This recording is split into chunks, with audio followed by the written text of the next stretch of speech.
So farewell hope, and with hope farewell fear. Farewell remorse, all good to me is lost. Evil by thou my good, by thee at least. Divided empire with heaven's king I hold. By thee and more than half perhaps will reign. Me miserable, which way shall I fly infinite wrath and infinite despair? Which way I fly is hell, myself am hell. And in the lowest deep, a lower deep, still threatening to devour me opens wide, to which the hell I suffer seems a heaven. Milton's Paradise Lost, Book 4, lines 69 through 78. Why? It's a passage that sticks out to me often, and coming from myself, what I've experienced to be probably the hardest book I've ever read. Literally, it's hard to have any idea what it's talking about at any given time without further study or a very generous translation for dumbed down language. And it's something of a poem for sure, written in blank verse. And I think about this specific line: which way I fly is hell, myself am hell. This is, if you are not familiar, a fictional book, Paradise Lost by John Milton, written a couple hundred years ago. It depicts the fall of Eden, the garden, and primarily Lucifer's fall from heaven and his rebellion against God and the angels, and then his further assistance in the destruction of the garden. He's flying through Eden in this part of the book, and he's recognizing the beauty of the garden, this physical realm created by God. And in that recognition, he's described as almost having a little bit of remorse for his evil doing. Not enough to ask God for forgiveness, but this pain feeling that comes up. And he recognizes that the continued pain that he is feeling and has been feeling since the fall is different than he had thought. He falls for 9 days into hell after his rebellion against God. Him and all of his fellow angels fall. 9 days, and in hell, he feels a certain pain. But upon arriving to the garden and infiltrating it, he recognizes that he feels the same. He also feels this beauty while looking at the garden and seeing God's creation, and has a moment of acknowledging that he might have been able to have something this beautiful. But the pain is still there, and he realizes it while he's flying in this moment that I've just read, that hell for him is not just this domain and this kingdom that he was cast down to, but it's the state of his being and his mind. Which way I fly is hell. In this writing, it's not a question, that is a description that he is offering, meaning every direction that I go is hell. And he's observing this while he's flying over the garden, which is meant to be a sinless, beautiful place. Myself am hell. He is hell. It goes wherever he goes because that is the life he has chosen to create. He had this perfect harmony and grace. Well, I guess I wouldn't even say grace, as it wouldn't have been needed, but just joy in heaven. And from the first seeds of rebellion that were in his mind, it eventually led him to self-created hell. Now, this is a work of fiction, Paradise Lost. And it's not meant to be an accompaniment to the Bible. So even if you're very religious and believe in the Bible, this is not gospel. It is a fictional adaptation, not even adaptation, I guess, expounding on the narrative. And it's interesting. But why does this matter? It speaks heavily to the human condition. And it's something I bring up in therapy a lot with people is, are we running from our problems or are we facing them? Someone might talk about moving to a different town to escape pain and suffering. But the question that needs to be asked is, will you just take your pain and suffering with you? If I'm working through a trauma, I've been violated, I've even wronged someone else and am self-traumatized in the process and need to work through how to handle my own evils. Going to a different city will not change that. Going anywhere else won't change that. There might be elements that are helpful. Maybe you're not around certain people anymore. But if the pain is internal, then it goes with you everywhere. Any way you fly is you.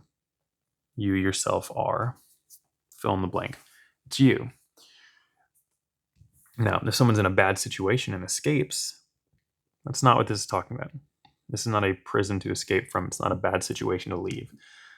It's a question of hell, for staying in this context, is often self-inflicted and created.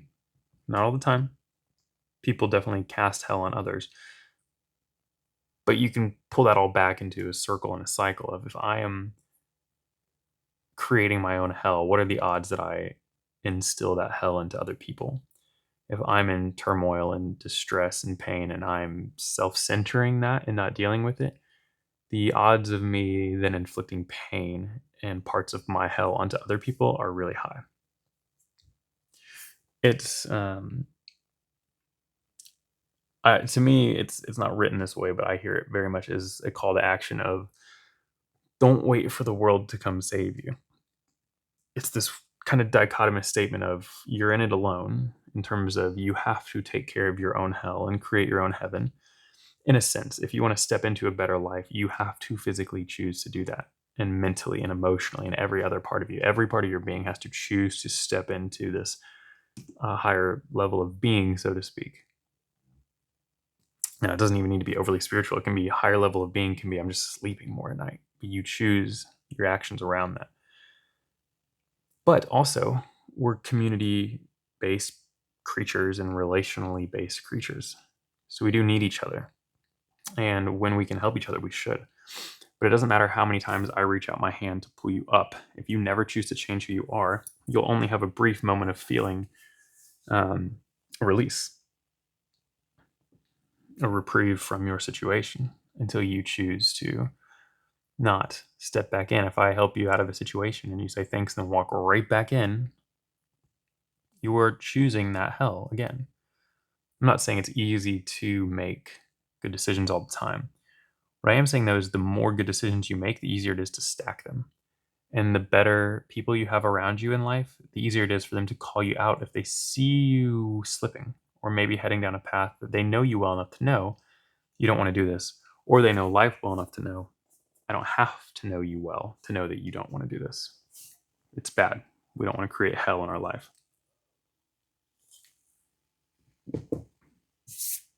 So don't create your own hell. And if you find yourself there, start digging upwards as fast as you can.